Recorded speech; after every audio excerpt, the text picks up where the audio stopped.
দিয়ে মাছ কিছু ধরবো, তো আমাদের শেয়ার করে দেখাবো। দেখুন বন্ধুরা কত বড় সাগর, লাঠি নাও মাছ আর ওই লাঠা মাছ, কোন মাছ ছিল বন্ধুরা।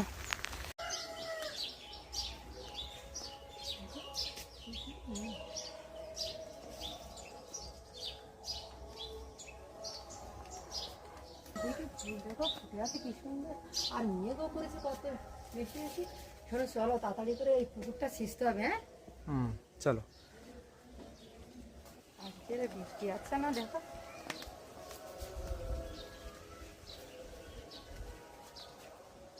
গুড মর্নিং বন্ধুরা, রাধুনিক কুকিং ব্লগে আপনাদের অনেক অনেক স্বাগত। তো বন্ধুরা আমাদের একটা পুকুরে জল কমে গেছে, তো চারিদিকে মেঘাচ্ছন্ন, আমাদের এত ব্যস্ততার ভিতরে আমাদের সয় পাচ্ছি না, তো এখন যাচ্ছি মেঘাচ্ছন্ন পরিবেশে, এখন এটাকে ছিঁচিয়ে মাছ কিছু ধরবো, তো আমাদের শেয়ার করে দেখাবো কতটা কীভাবে মাছ পেয়েছি।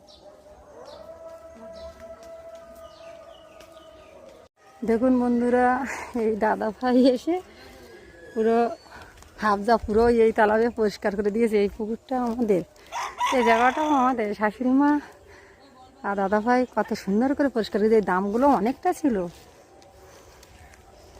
এর ভিতরে প্রচুর কই মাছ, লাঠা মাছ আছে। হ্যালো বন্ধুরা, এই আমরা এখানে মাছ মারার জন্য এসেছি, এই আমাদের জায়গা।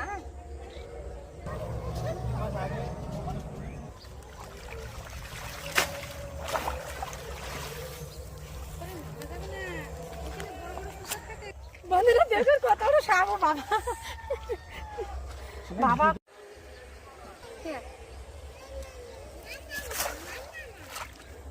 কি ওই ধারে ধরো, ওই ধারে ধরো তুমি। হ্যাঁ ওই বন্ধুরা বৃষ্টি হচ্ছে, বন্ধুরা একদম আমরা মাছ মারায় খুব ভিন্ন ঘুরছে, মাছ মারতে পারছি না। আমাদের এখানে প্রচুর কই মাছ আর ওই লাঠা মাছ, কোন মাছ, তো আমাদের মাছ মারতে পারছি না, বৃষ্টিও পড়ছে। হ্যাঁ বাবা প্রচুর বৃষ্টিও পড়ছে, দেখো বাবা। কাকিমা মুরগি সব ছেড়ে দিয়েছে, আমরা কতটা মাছ এর ভিতরে ছিল বন্ধুরা। তো আমার ক্যামেরা ভিজে যাচ্ছে, আমরা এখন এই ক্যামেরা আর করতে পারবো না বন্ধুরা। তা শোনো চলো দেখি এই মাছগুলো রেখে আসি। তো বন্ধুরা আমরা ক্যামেরা নষ্ট হয়ে যাবে, আমরা তাড়াতাড়ি করে বাড়ি যাচ্ছি।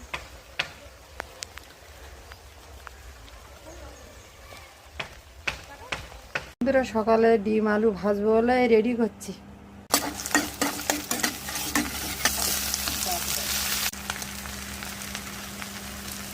বন্ধুরা হলুদ দিয়ে দিয়েছি, লঙ্কার গুঁড়ো,